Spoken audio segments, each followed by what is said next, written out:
for everything, not knowing it could go any direction. So we've been doing the same stuff. If that continues, we'll keep doing what we planned on. And, the hardest thing is just not have as much wideouts out there. So we got to make sure we get through that with some of the injuries and stuff. But, no, nothing's changing right now. Do you expect or need this to be resolved pretty soon?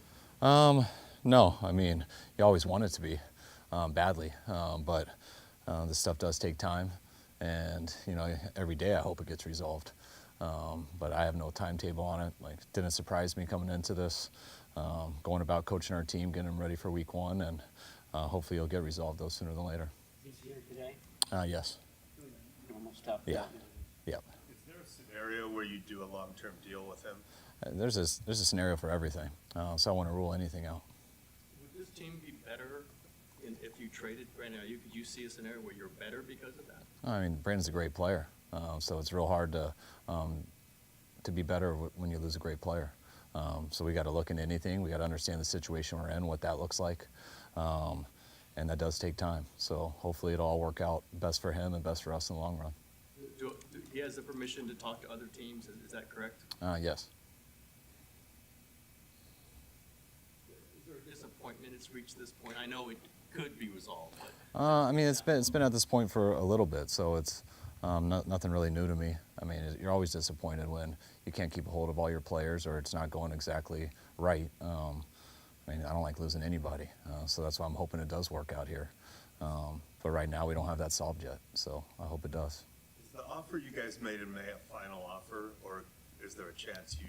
I'm not getting any specifics with offers, contracts, trades, anything like that, but what I can tell you guys is nothing has changed. I know a lot was out yesterday and stuff, but from the situation that we're in with Brandon, nothing's changed. Kyle, if a veteran receiver walked off the street into this offense, how long would it take that player to get up to speed and be ready to roll? 2.5 days. It depends who it is. It depends the situation, experience of the offense, where he's at in his career. So I got no absolutes for you. Well, Bose's deal took a while last year. Obviously, we know all the way to the right. Why is this one different? I'm not going to get into that. Each one's different, and I'm not going to compare Bosa's to Brandon's. What's your current comfortability level with the wide receivers that you have? Obviously, Debo's there, you have Jennings there and stuff, but with the younger guys, where's your comfortability level with them right now? I love the guys that we have in the building. I love the vets that we've had here that have played at a high level. I love the new ones we brought in for competition, and I love the young guys. They have been banged up, trying to get healthy, battling a shoulder, battling a hamstring. But when they're out there, they're getting better, and I hope that they can get healthy, continue to stay healthy so they can get the time in that they need to be ready. I know they will be if they get that time in, but that's the risky and hard thing about football. Football is a tough thing to practice, tough thing to get prepared for, and you got to do that at a very high level, and you hope they have no setbacks as they go along, and if they don't, I feel very good about the guys because they got what it takes. From a coach's perspective, is it potentially detrimental to the team to keep Ayuk here if he's unhappy and doesn't have an extension? Everything can be. Totally. We're trying to figure out what the situations are. They're always moving, and what the best one will be. But yeah, there's pluses and minuses to every situation. Does Brandon talk to you a lot about this, or are you keeping that separate? No, I think we did at the beginning, but we haven't been talking about it much with each other, and most of that goes through his agent and John. What's Christian McCaffrey's status right now? Christian has a calf strain, did a couple days ago.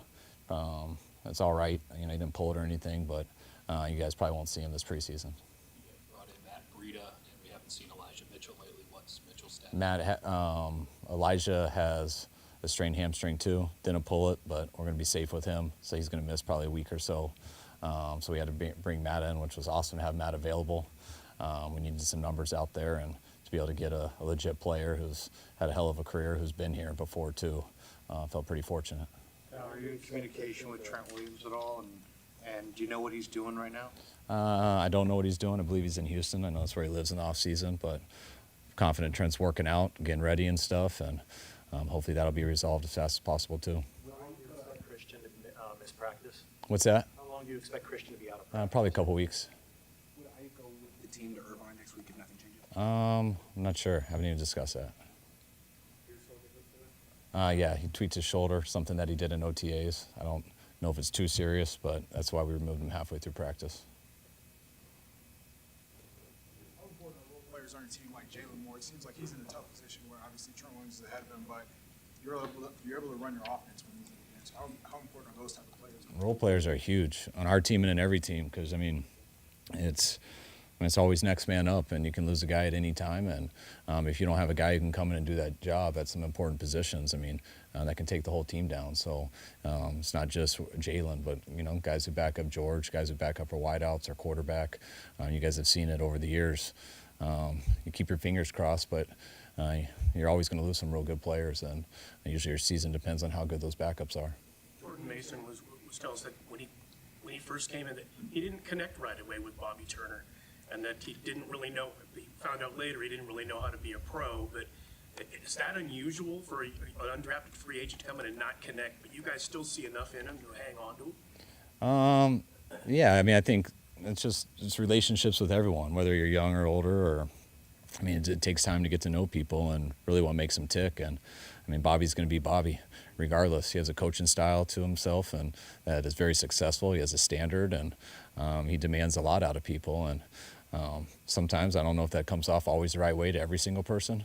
But I think when you're consistent each day and people realize you're a good coach, you eventually don't care about that style. You just respect that they're making you better each day and challenge you in that way and hopefully you look at it as that'll help your career. And sometimes, especially on your history, how people have coached you maybe in high school or college or before, sometimes that can shock some guys.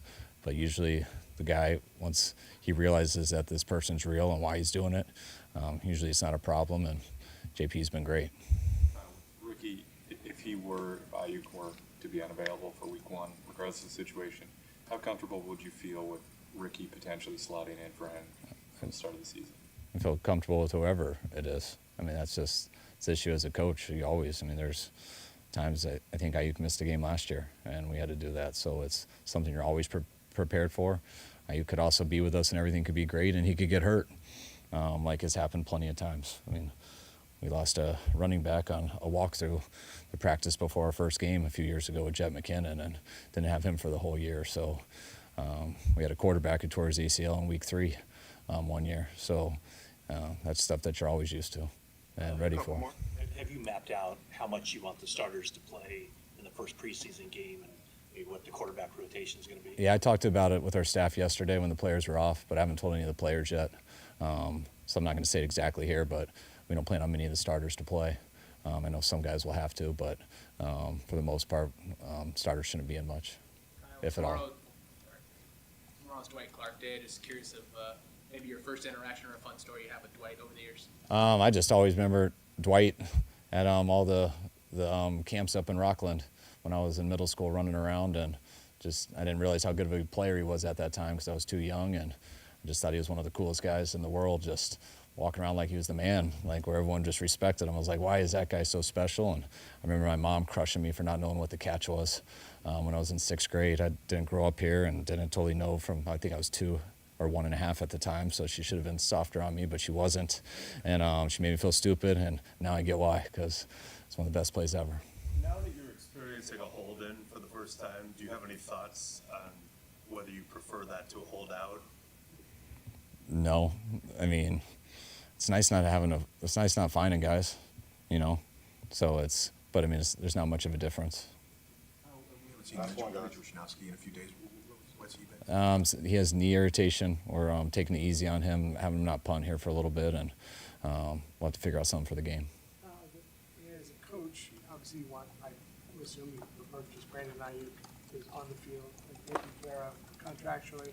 Obviously, I know you don't ignore the financial part of it, but I mean, I don't know, how frustrating is it? You know, 'cause I think, as you said, you're a better team when he's here. You probably don't want him to not be here. I guess, what's the frustration level and your emotions as you've gone through this? Calculated and prepared. I mean, you want everybody out there. And frustrated guys are hurt and can't get out there. All you want to do is practice and get ready for the tough season that's ahead. But you also truly understand the business side of our league and what these guys do and put themselves through and what they have to go through in these deals. So whether it's a hold in or whether it's a hold out, I mean, this stuff is pretty common, and you just got to be patient with it as a coach. All right, guys. Thanks.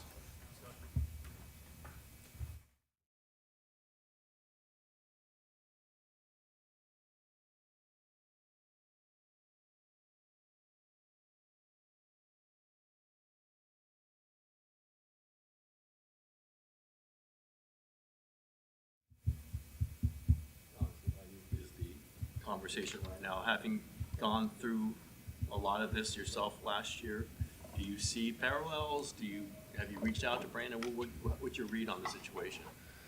It's brutal, especially when you're here and you have that extra pressure on you. I've talked to him a few times just as a friend, and but when it comes to what's actually going on behind closed doors, I have no knowledge or input, so it'll get worked out. I'll just confirm that have allowed Brandon to talk to other teams that are pretty close to possibly him being traded. What kind of loss would that be if he's not on this team? I think it'd be huge. I trust John and Kyle, but he's a very tough player to replace. So, yeah. Do you ever have any doubts last summer, Nick, whether you might get traded or if things were not going to get done? Yeah. I mean, as it got closer and closer, it gets pretty dicey. But I definitely didn't want to be traded.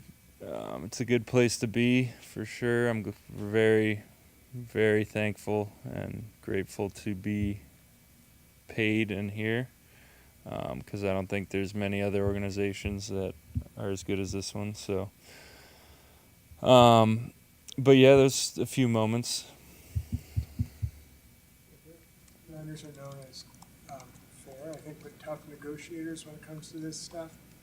Do you feel like you made them blank and you won last year?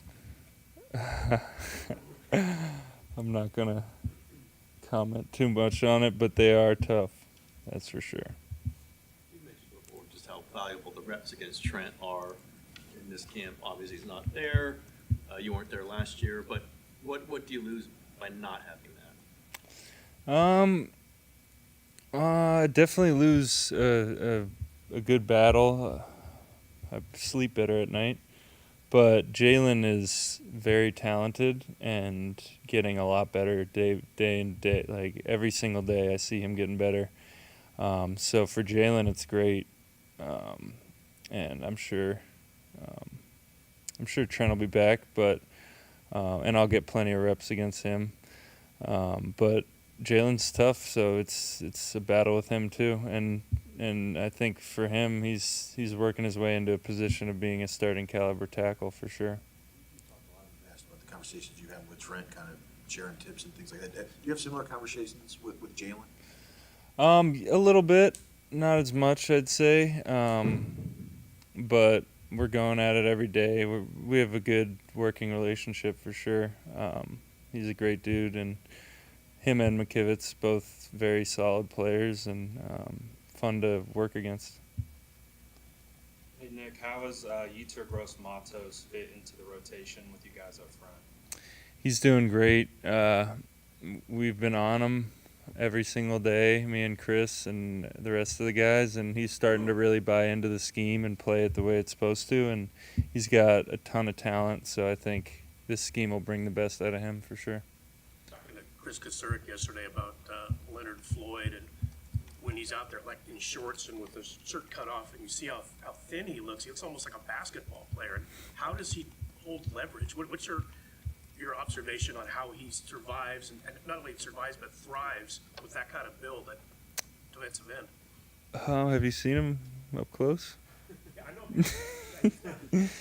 He's pretty built. He's about 245, shredded, probably like 5% body fat, and he could run. I think he'll be just fine in this scheme, and he's proved that he could rush the passer, so it's good to have him. He's played, I think, over 100 straight games. I know everyone in the NFL is tough, and maybe you don't get a sense of the guy's toughness during camp or whatever, but I don't know. does he have that reputation, or are there stuff, things you've seen from Willard that kind of explain how he's able to stay on the field? Well, for a guy at his age, to work as hard as he does and then come in with a mindset of trying to get better every day is impressive to see. He doesn't like missing days. I think he had an off day today for the first time of camp, and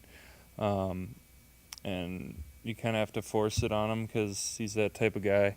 But some guys are just more resilient, and there's a lot of luck that goes into playing this sport. So, but it's good to have a guy who's reliable and really talented.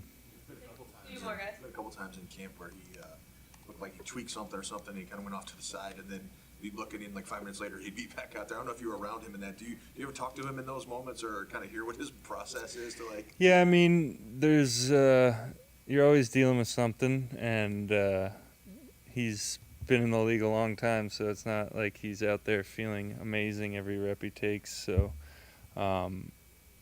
nothing serious, so that's good, and he's very tough. Some of the coaches yesterday, obviously with Brandon coming in, potentially, mixing in 3-4 looks a little more. Obviously, you've mostly stayed, not dropping into coverage. What would your perspective be, and how comfortable would you be if you were asked to run some 3-4 looks? I'm liking our change-ups that we're doing. I think in the NFL you have to evolve every year, and we've had a lot of success with what we do, and teams are starting to game plan it and have answers for us. So we have to evolve, and we're doing that. And I think we have a lot of athletic defensive ends, and I don't mind dropping. It's kind of fun. Not something I do often, but it keeps them honest, and it could end up getting you more sacks by them not knowing exactly what we're doing. Thanks.